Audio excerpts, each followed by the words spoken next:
Hello everyone, welcome to the channel Base Education 99. As in the previous ellipse part 1 video, I explained you basic diagram of an ellipse. This is that basic diagram. In this diagram, I have explained you everything. If you want to understand, you watch ellipse part 1 video. In that video, I have explained that everything, what is major axis and what is minor axis. So let's go ahead. Now in this figure, suppose this point Q lies on this ellipse.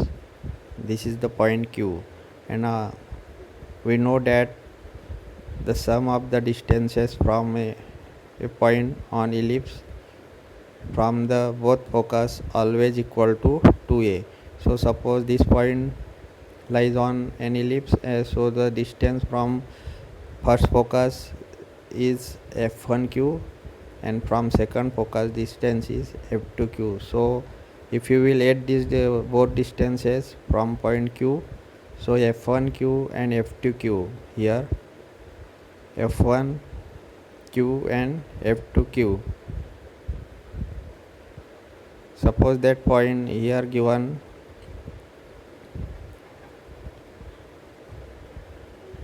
this. So here it is given that f1q plus f2q. If you will find the distance f1q, so you can use here Pythagoras theorem for 90-degree B and C, these two distances.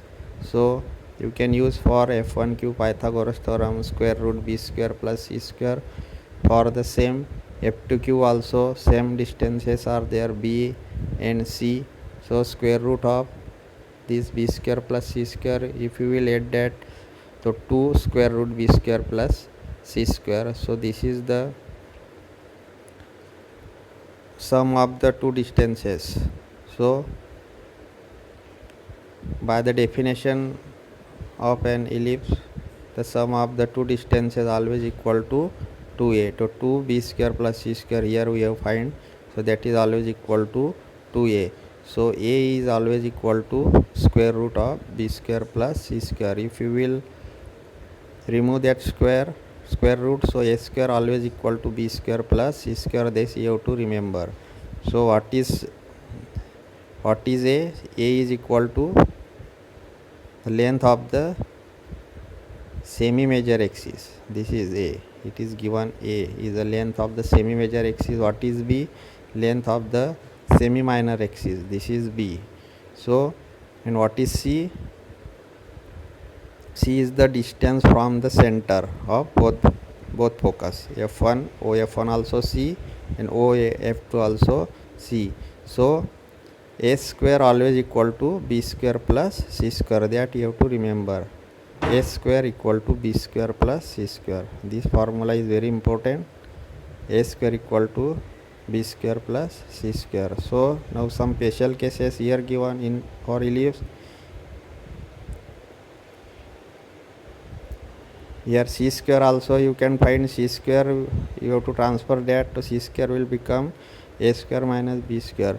And suppose here if the both length of the both axes are equal, suppose a equal to b, so ellipse becomes change into circle. So for circle a equal to b. So this is the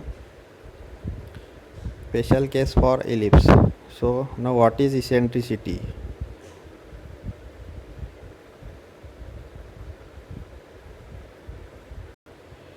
Now you have to understand this eccentricity. This is very important. Many numerical questions frequently asked related to eccentricity. So first this definition you have to learn very properly, that you have to write in exam also what is the definition of eccentricity.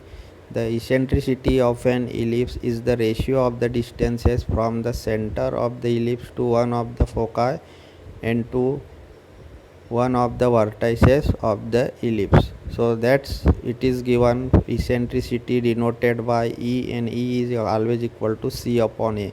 Now you know that what is C and what is A. So C is one of the distances of foci from center OF1 or OF2, that is equal to C, and that is A is length of the semi-major axis. So if you will divide that C upon A, so you will get value of eccentricity.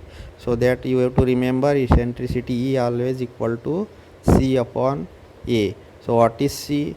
Now C also you can find this C always equal to E multiply A, means EA.